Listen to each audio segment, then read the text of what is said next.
Is you cool?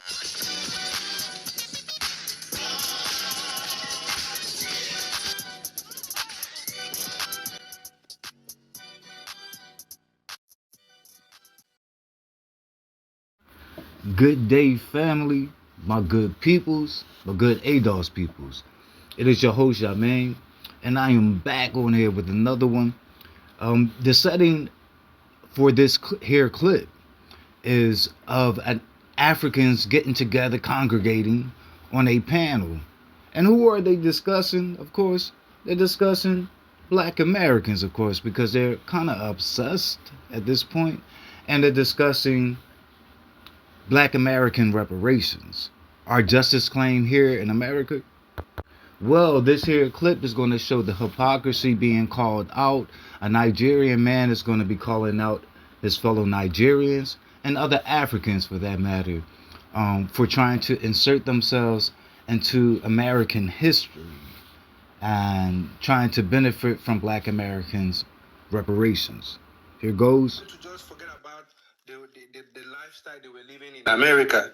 So they bought a piece of land where they can just like help them remember their culture that they already had, and then the Ghanaians were mad at it. Like, no, they should not do that. What the heck? But you invite these people. You only invite them because of their money. You do not invite them because you have empathy on these people. You do not. So I think, my brother, what is your name? This guy under William, is it Dripfish? You there? Or then after that, Toby. Is it Toby? Okay, Toby. Is it Toby? Okay, Toby. Toby, are you there? Yeah, I'm here. Okay, you go ahead, please. So, I beg, make nobody cut me off, because what I want to talk right now go vex some people, but I real life, because I dey stay for America, right? I'm using pidgin so that everybody can understand me, But this is reality that we all have to face, right? I'm a Nigerian man, and to my Ghanaian people, I will say this to you guys. I think you guys are getting the plot wrong. I see a lot of people in the comment section talking about, Nigerians are jealous of Ghanaians, West Africans are jealous of Ghanaians. Nobody's jealous of you guys, man. Like, let's be very factual here. When Nigerians do something good, you people tag it for Africa. When we do something bad, it's only Nigeria. We carry our cross by ourselves. So make everybody carry their cross. This is the problem with this situation that you guys don't understand. If you've never been to an airport, in your mind, you think you know everything. You don't. You guys need to acknowledge the fact that the most affected people that has to do with this slave trade situation is the black Americans. It's not us Africans. It's not you, the Ghana guy in your house chilling. It's not me, the Nigerian guy in my house chilling. It's the black Americans who lost their full identity, who don't really know where to call home. So they cling on to anything they can find that is easy for them. Okay, this is the perfect time for me to come in with a word or two to my Nigerian cousin, the one who's checking his fellow Africans. I just want to make a correction. You mentioned that black Americans have lost their culture. More accurately, our culture was taken away. You're speaking about our original culture, spanning back 400 or 500 years ago, but that was taken from us by force. But when you stop just there, as if we're 400 years in the past, you do your schooling to your peoples a disservice of misinforming them. You have to bring them up to present day.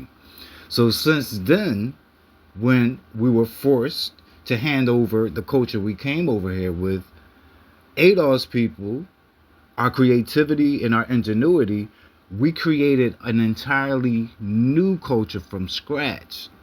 This is called an ethnogenesis. And this new culture, you see, created by ADOS people in America, dominates the world stage and shape cultures globally.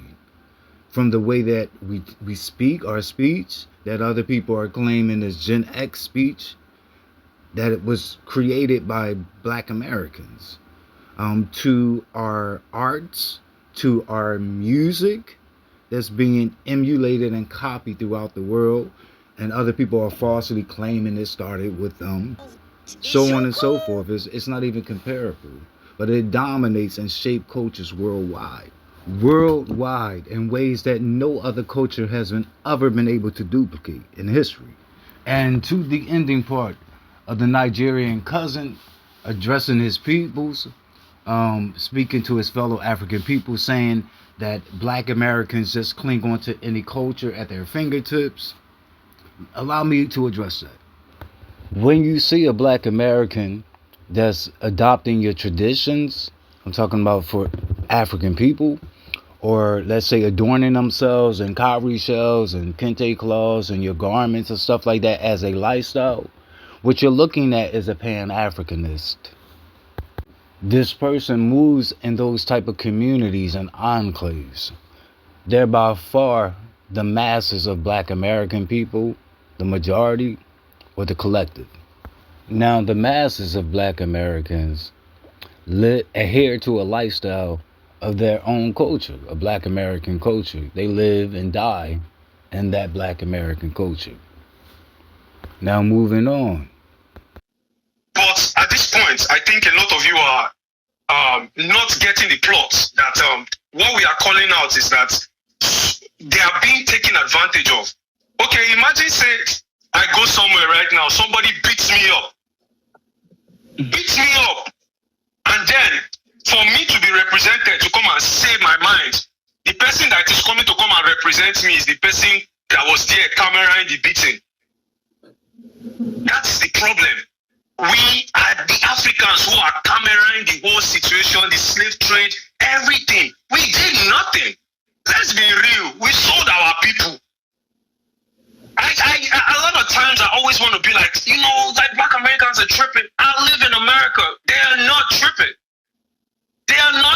We come here, we act like a lot of people act like they are better than them. And then we want to now go and start collecting reparations from.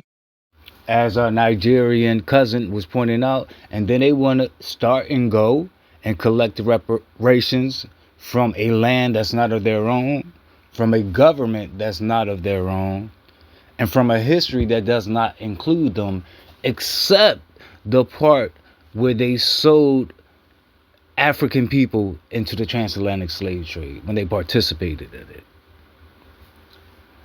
Like the video, hype up the video, and subscribe to the channel.